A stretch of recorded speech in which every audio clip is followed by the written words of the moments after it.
This is the KTM 390 Adventure. After 2 years and approximately 28,000 kilometers on this thing, here's my honest 28,000 kilometer review of the bike.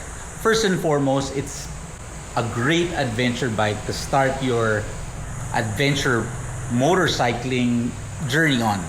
It's very powerful for a first timer who's coming from a Vespa, going on a 373cc bike that can go easily up to 150 kilometers per hour, or so they say.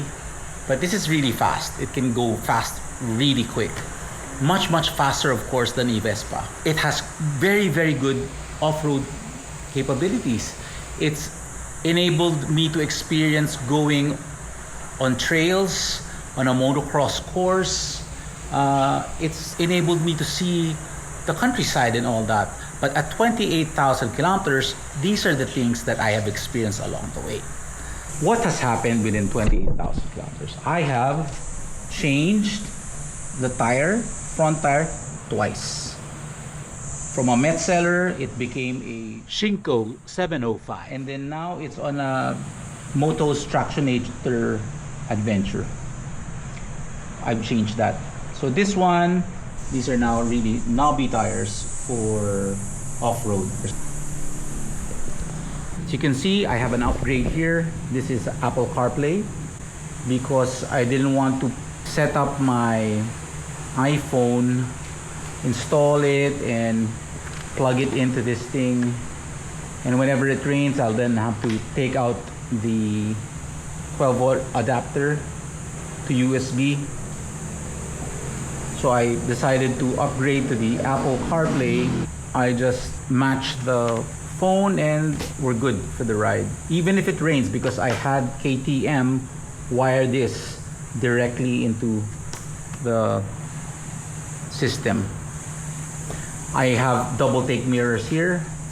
These are preventive locks for anti-theft. I have a Moscow Moto nut bar bag. I've changed into these foot pegs which are wider and supposedly at zero angle, because they say that the stock pegs are foot forward. I put a little rubber thingy here to protect shoes. This is for the paddock stand. I have a monokey bracket here and a GV mounting plate. This is a bow belt bag where I keep bottled water and whatnot, knick-knack. This is now a Shinko 805, which has been giving me good mileage. It has a Hyper Pro progressive spring setup on the rear and in the front as well. Okay, I also have Gold Runway auxiliary lamps. These are the ADV version, which are controlled from here, and then mounts for a camera, of course. And frame guard, which has saved this bike many times because that's really taken a lot of falls, bike drops. So the KTM 390 Adventure, amidst all the bike drops that I've gone through, is a great learner bike. So I put in many upgrades for this bike, from auxiliary light to a horn. I've changed it to a Denali horn here. I've changed the levers also because I've broken the levers. So these are aftermarket bendy levers like that supposedly won't get damaged during a bike drop. These handguards are still stock. This bike has taken a lot of abuse from me. And let me now go through the different things that I have encountered in terms of things that have worn out and have been damaged. Okay. Sadly, the front brake master on this thing has already failed me. This was replaced.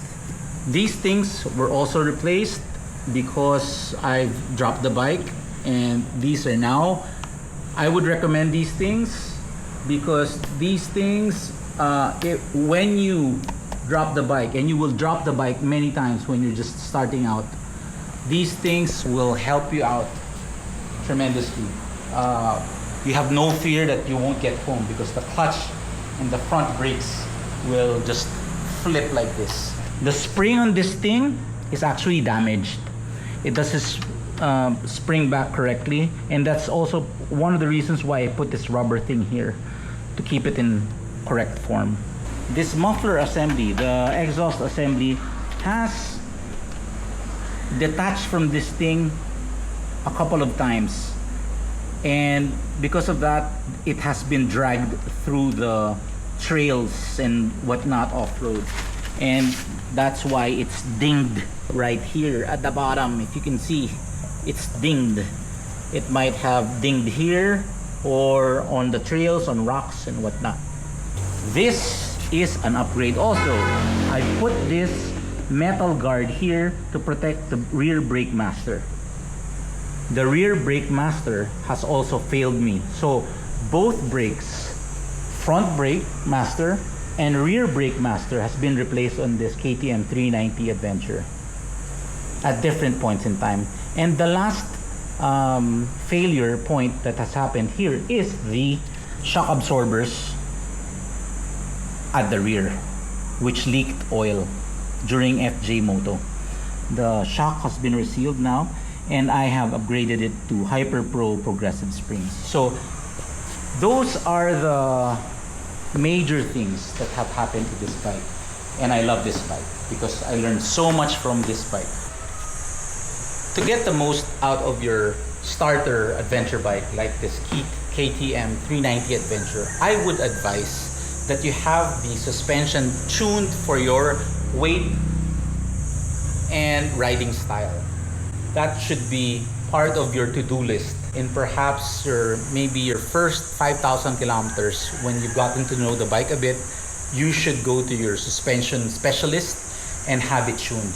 That would help ensure that the suspension settings are correct. You get the most comfort and performance from the bike. Also, you protect the bike from damaging itself. Maybe the suspension settings are wrong, that you bottom it out all the time. That's probably what happened here with my weight and the things that I did with this bike that made it fail. This is the KTM 390 Adventure, my starter bike. The thing that started me on this adventure journey. It's been a great service to me, and I'm letting it go. No, seriously, I'm not letting it go. This KTM 390 Adventure stays with me, and it will be my bike for whenever I go out of the city and hang out here in the south of Manila. Whilst the KTM 890 Adventure will really take me from Manila into farther reaches of the Philippines. It's very nice to have both bikes in your arsenal. Both bikes are very, very capable, and I look forward to riding more on these bikes in the future. This has been Moto Francisco. I hope this has been very helpful. Thank you very much, guys. Keep on riding, ride safe. Cheers.